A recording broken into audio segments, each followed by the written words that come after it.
Hey everyone, welcome back to the channel and welcome back to a brand new purchase.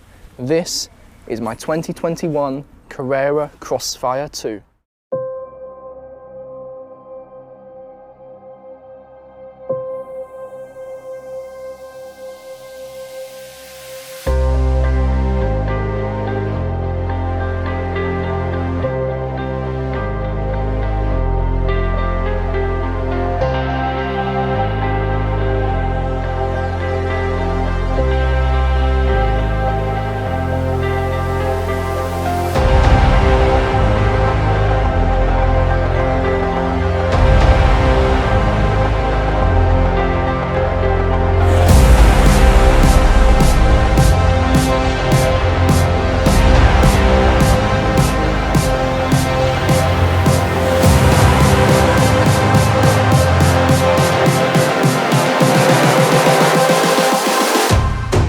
Close your eyes. Now after that nice little edit there last Thursday, which was beginning of September, probably quite a bit later for you watching it now because you know how I am with my editing, my videos are quite delayed. I travelled south of London to go and pick up this 2021 Carrera Crossfire 2 for just £180 of Gumtree. Now this could have been a lot of money down the drain, however I tried to ride it back 15 miles which didn't go exactly to plan, and you can follow my Instagram to see what happened, and for any future sneak peeks I will put them on Instagram, so yeah, the link will be in the description for that. But I didn't quite make it. You see, after riding it just 1 mile up the road from the person's house I bought it from, lovely guy by the way, nothing wrong with the seller, it was my own doing, this very tyre here ended up going completely flat. Now what happened is, if I put you down here, it's kind of hard because I'm on the tripod, this little valve, right? Now this is a Presta, I think it's called Presta valve, and it has a totally different system to what I'm used to on my Trek Navigator 200, and I managed to deflate the tyre completely, causing it to have a puncture when I started to ride it.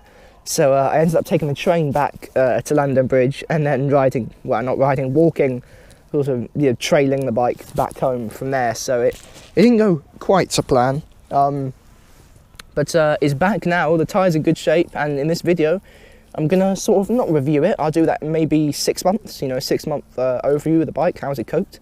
I'm just gonna show you around some of the features and why I bought one. Now whilst Carrera is a manufacturer that many bike people will say, I'm not too sure about that because it is, I'm not gonna lie, it's an entry-level make for the hybrid bikes, but the reason why I went for one is that they had pretty good reviews, as long as you don't take it off-road, which I still have the Trek Navigator 200 by the way, and if you click on the pop-out banner, the top right-hand corner of the screen, right up there should be, you can see my playlist and any videos I have done on that bike. I do have a mountain bike if you're watching my channel for the first time, and if you are watching my channel for the first time, why not subscribe? I do lots of content like this. Anyway, so I read the reviews, I wasn't mal-informed about it, I did look around, and I saw this one. Now, I'll get you back a bit. It's in really good condition. I mean, we have a couple of chips down there, I'll get you some closer shots later, when the GoPro is not on the tripod, but the seat. So yeah, it's a 2021 with only 15 miles on it, yes. The guy bought it to go on holiday, he rode it, should I say, 15 miles on holiday, and just didn't have the time to use it again. And I'm seeing this more and more with people buying bikes. They bought them in lockdown, so this is a January 2021, so we were in lockdown at that time, if you remember. And they just don't use it. So you get some really good deals on bikes. I got this one on Gumtree, but you can also get them on eBay. Halfords do a used range now, and yeah, it's 18 months old, but basically with the mileage of a brand new bike. So I thought, why would I pay £370 for a brand new bike when I can basically get one for 180? I am 6 foot, so it's the large 21-inch frame, but I'll just walk you around. I think what I'm going to do now is go through some of the features that it has over my mountain bike, and explain why I bought one of these, because you might be thinking, well, you already have a bike, isn't that just greedy? Well, I'll inform you about that now. So now I'm going to go through, in general, why I bought another bike. Yeah, we are in a local park, so if there is any noise, do excuse me. Anyway, so one of the features this bike has, which my mountain bike doesn't have, are disc brakes. So sorry if it's a little shaky, I'm just going to reach up here. You can see that. So that's how the brakes work, and it's like a car. You actually, you have a brake disc there, and your pad is right in there. Let me get you, yeah. your pad's there, and it clamps down on the disc. So they're much more efficient than your standard brake pad here in the rim. So yeah, they're much more efficient. They brake much more sharply, which is good in most cases, but obviously you don't want to slam on the front brakes, otherwise you go head over heels, which well, wouldn't end up too great. Yeah, it's much more modern as well, and this is a feature that a lot of high-end bikes have, and although this is an entry-level bike, along with these Presta valves, as annoying as they are a feature of higher-end bikes, which is really nice for something that actually, you know, it's a fairly basic hybrid, but I think it looks great. If I lean back here, I'm actually sat on the floor right now. Look at that. I mean, you would have seen the edit. Multi-surface performance, and this is one of the bits that isn't so great about the Crossfire, and I will do a review probably should you buy a Carrera Crossfire 2 in about 6 months, once I've had a bit of experience. I've only had it for, I got it on a Thursday and it's now a Monday, so I've had it for less than a week, so I wouldn't want to review it. I'm just kind of pointing out why I bought one. It came with this bottle holder, it came with a set of lights, a couple of locks.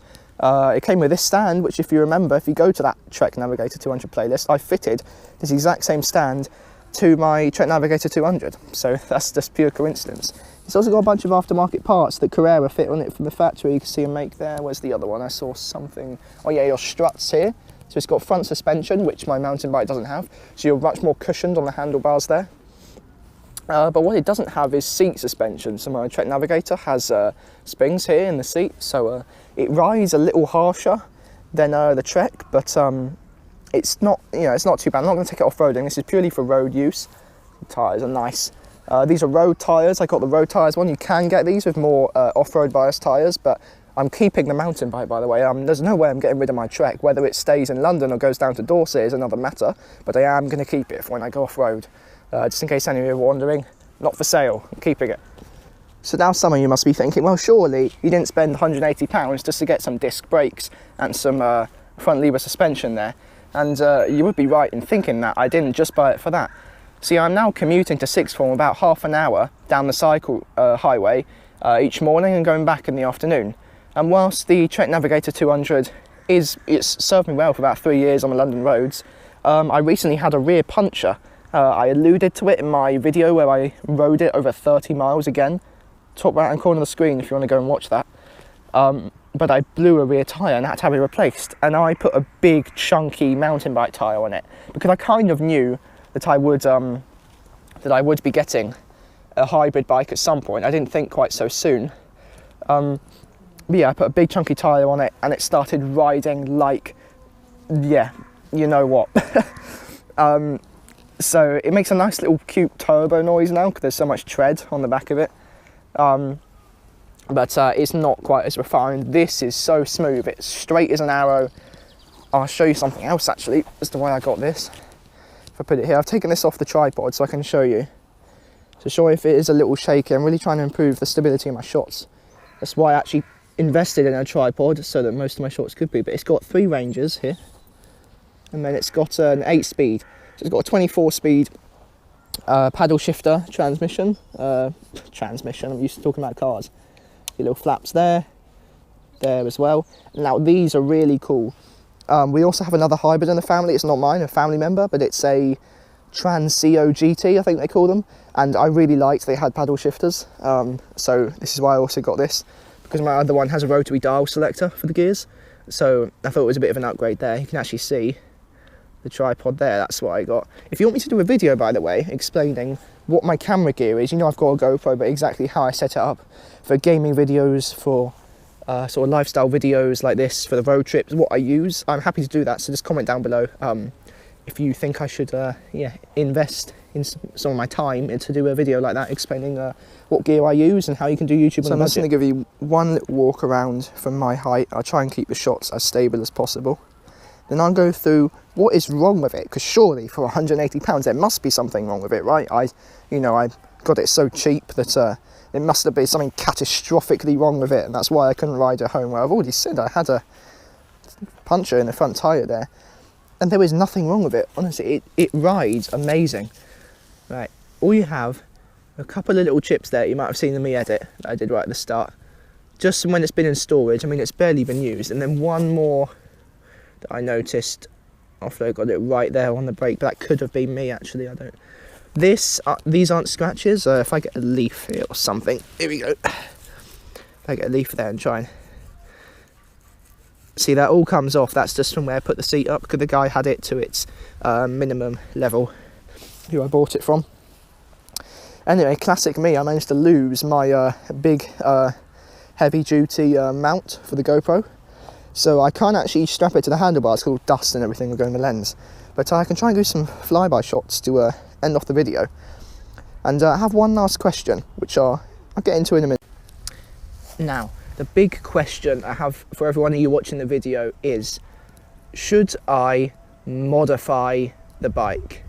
Yes, that is the big question. It's not just one of these things that some people that do YouTube, they say, oh, to improve the algorithm, you leave a comment. No, it's not that. I genuinely would like to know.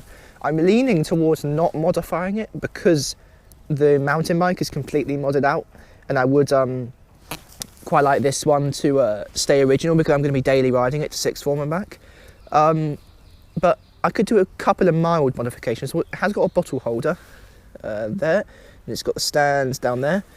But those are very light modifications, and I would call them kind of essentials, not really modifications. So should I put, you know, obviously I'm going to keep the tyres the same because I'll be riding it on the cycle highway. But yeah, should I do any, you know, funky things with it? Should I put all LEDs on it like I do with my mountain bike? Lots of holders and touch pads and stuff like that. Stuff you wouldn't normally find on a bike, or an aftermarket seat even, because that seat, it's decent, it's memory foam, but it's not as comfy as my Trek Navigator seat, and I might be doing some long journeys in this, so that might be something I might actually invest in. But yeah, let me know what you think in the comments down below. I'd be interested to know.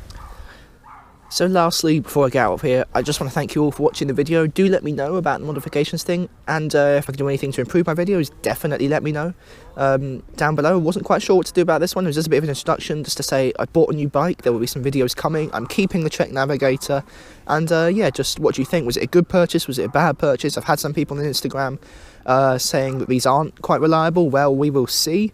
I have read otherwise, but you know, we'll see if you're right, and yeah, I will see you in the next one.